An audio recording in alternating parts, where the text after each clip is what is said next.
Le Dieu de ce monde tient en son pouvoir la terre entière. Il pénètre tout, il couvre tout d'une obscurité épaisse, impénétrable, qui aveugle les hommes.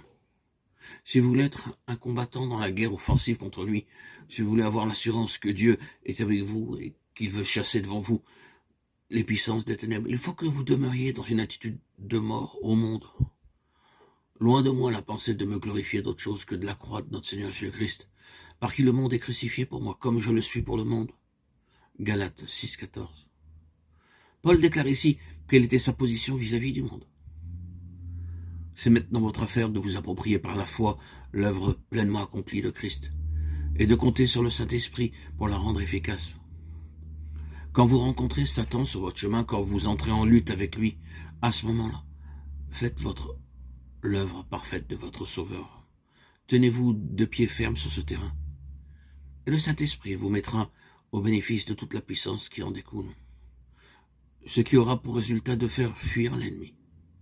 Aussi longtemps que vous demeurez caché dans le Christ de Golgotha, Satan doit se retirer de vous. Il est vaincu. Quoique ce ne soit pas notre intention d'entrer dans trop de détails, nous ajouterons cependant encore ceci. Il y a certaines expériences desquelles il est difficile de dire au premier abord si elles viennent de Dieu ou du diable. Pour s'en rendre compte, il faut les éprouver en disant « Seigneur, je me tiens sur le terrain de Romains 6 et de tout ce que cela comporte. » Que cette attitude soit rendue effective pour moi maintenant.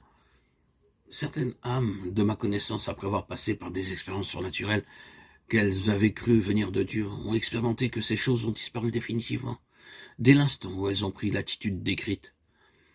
Prenez donc sans aucune équivoque cette position de mort vis-à-vis du péché, du monde et du diable, qu'il ne vous suffise pas de l'avoir prise pour la journée d'hier, mais prenez-la pour le moment présent et ne vous laissez pas embrouiller par le côté expérimental de cette vérité.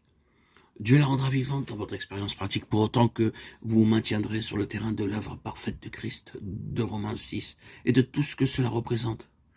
C'est l'œuvre du Saint-Esprit de faire que cette attitude prise se traduise en expérience pratique dans votre vie. Regardez-vous comme mort, Romains 6, 11, et faites-le continuellement. Que ce soit votre attitude dès le matin et pendant toute la journée, demeurez inébranlable sur le terrain de la croix, où un abîme de mort vous sépare de tout ce qui appartient au monde, et qu'il vous est interdit de toucher. Unis avec votre Seigneur et ressuscité, vous pourrez alors aller de l'avant et déclarer la guerre aux puissances des ténèbres. Car si vous voulez demeurer dans la sphère spirituelle d'une manière ininterrompue, il faut que vous preniez l'offensive contre l'ennemi. Que Dieu réveille son Église et lui fasse comprendre que si seulement elle voulait prendre sa place avec Christ dans sa mort, telles les pierres immergées dans le Jourdain, alors, au nom de l'Éternel des armées et sous la conduite du chef des armées de l'Éternel, que Josué représentait à Jéricho, elle aurait le pouvoir de prendre l'offensive en esprit contre les puissances des ténèbres.